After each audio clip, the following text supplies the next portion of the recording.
বন্ধুরা, আলোচনা করব কোনো ভিন্ন ধর্মী বিদেশি নাগরিক বাংলাদেশে এসে বাংলাদেশি কোনো নাগরিককে বিয়ে করতে পারবেন কিনা, আর ভিন্ন ধর্মী বিদেশি নাগরিকের সাথে বাংলাদেশি ছেলে মেয়েদের বিয়ে করার নিয়মাবলী কি, এর জন্য কি কি ফর্মালিটি মেনটেন করতে হয়, কোথায় যেতে হয়, বিয়ে রেজিস্ট্রির খরচ কত হবে, আর বিয়ে রেজিস্ট্রি করার নিয়মাবলী কি, অর্থাৎ বৈবাহিক সূত্রে ভিনদেশি নাগরিকের বাংলাদেশে নাগরিকত্ব পাওয়ার উপায়সমূহ কি, বাংলাদেশের সরকারি কর্মচারীরা ভিনদেশি নাগরিকদের বিয়ের ক্ষেত্রে কোথা থেকে অনুমতি নিতে হয়, আর আমাদের বিশেষ বিবাহ আইনে বিবাহ করতে কি কি কাগজপত্র দরকার হয়, এই সকল বিষয়ে কথা বলার জন্য আমি PM সিরাজুল ইসলাম সিরাজ প্রামাণিক আইনজীবী, বাংলাদেশ সুপ্রিম কোর্ট আজ আপনাদের মাঝে হাজির হয়েছি। তবে মূল আলোচনা শোনার আগে আমাদের ল টিপস চ্যানেলটি সাবস্ক্রাইব করুন, বেল বাটনে ক্লিক করুন।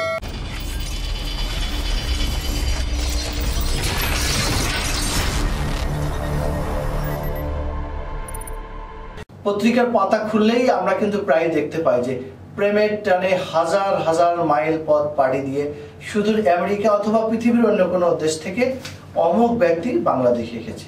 পৃথিবীর যে কোনো দেশের নাগরিক ভিন্ন ধর্মের মানুষ বাংলাদেশে এসে কিন্তু বিশেষ বিবাহ আইন 1872 অধীনে বিয়ে করতে পারে, এখানে কোথাও বাধা নেই। তবে এই আইনের অধীনে বিয়ে করতে হলে কিন্তু বাংলাদেশে সেই বিদেশি ব্যক্তিকে এসে কমপক্ষে এক নাগারে 14 দিন অবস্থান করার পর 15 দিনের মাথায় এই বিবাহটা সম্পন্ন করা যাবে।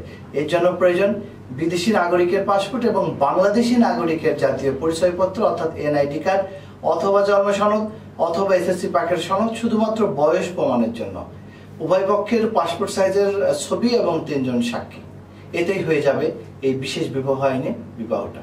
কারণ এই আইনের 4 ধারায় বলা আছে যে বিয়ের দুই পক্ষের মধ্যে যে কোনো একটি পক্ষ রেজিস্ট্রারের কাছে অর্থাৎ 1872 সালের বিশেষ বিবাহ আইনের একজন রেজিস্ট্রার আছেন, তার কাছে 14 দিন আগে বিয়ের নোটিশ পাঠাবেন। যদি এই সময়ের মধ্যে কেউ আপত্তি না করে তাহলে বিয়ে সম্পন্ন করা যাবে। কারণ এই আইনের 11 ধারায় বলা আছে যে বিয়ে সম্পন্ন করতে হলে রেজিস্ট্রার এবং ঘোষণাপত্রে স্বাক্ষরদানকারী 3 জন সাক্ষীর সামনে হতে হবে।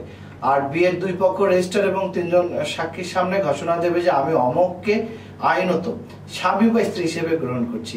এই আইনের অধীনে বিয়ের ফলে জন্মগ্রহণকারী সন্তান যদি এই আইনের অধীনে বিয়ে করতে ইচ্ছা পোষণ করে তাহলে আইনে কোথায় বাধা নেই। আর এরকম বিয়ের ক্ষেত্রে কেউ যদি মিথ্যা ঘোষণা সত্যায়ন করে অথবা মিথ্যা কোনো তথ্য দিয়ে থাকে তাহলে আমাদের দণ্ডবিধির 199 ধারায় অপরাধী বলে বিবেচিত হবে।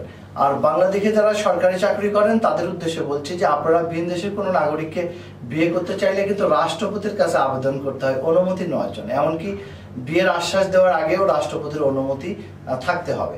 আর অনুমতি না নিয়ে যদি বিদেশি নাগরিকের কেউ বিয়ে করেন তাহলে তিনি সরকারি চাকরি হারাতে পারেন। এই বিষয়ে আমাদের গণকর্মচারী আইন 2015 নামে একটি আইনে বিস্তারিত বলা আছে। আর ভিন দেশের নাগরিকেরা বিয়ে করে বাংলাদেশি হতে চাইলে অর্থাৎ বাংলাদেশের নাগরিক হতে চাইলে নিজ দেশের নাগরিকত্বটাকে তো ছাড়তে হবে। কারণ বাংলাদেশ সিটিজেনশিপ রুলস 1978 সংশোধন 4 নম্বর ধারার 1 নম্বর উপধারায় 2য় সপ্তাংশে ক্লোজ A অনুসারে বৈবাহিক সূত্রে নাগরিকত্ব পাওয়ার ক্ষেত্রে সংশ্লিষ্ট দেশে 4 বছর বসবাস করার বাধ্যবাধকতা রয়েছে। সেই সাথে বৈবাহিক সূত্রে বাংলাদেশি নাগরিকত্ব পাওয়ার জন্য স্বরাষ্ট্র মন্ত্রণালয়ের সুরক্ষা সেবা বিভাগে আবেদন করতে হবে। এক্ষেত্রে শর্ত থাকে যে আবেদনকারীকে এফিডেভিটের মাধ্যমে নিজ দেশের নাগরিকত্ব পরিত্যাগ করতে হবে। এই বিষয়ে যদি আপনাদের আইনগত আরো কিছু জানার দরকার হয়, 1872 সালের বিশেষ বিবাহ আইনে আপনাদের যদি বিয়ে করার প্রয়োজন হয় আর বাংলাদেশের নাগরিকত্ব পাওয়ার ক্ষেত্রে যদি সহযোগিতার প্রয়োজন হয় তাহলে আমাদের সাথে যোগাযোগ করতে পারেন। ভিডিওর স্ক্রিনে মোবাইল নম্বর, ইমেল, হোয়াটসঅ্যাপ নাম্বার দেওয়া আছে। আমরা উপযুক্ত সম্মানের প্রাপ্তির মাধ্যমে আইনি পরামর্শ এবং এই কাজগুলো সম্পন্ন করে থাকি। আজ এ পর্যন্তই, সবাই ভালো থাকবেন, সুস্থ থাকবেন, আমাদের চ্যানেলটিতে সাবস্ক্রাইব করতে ভুলবেন না।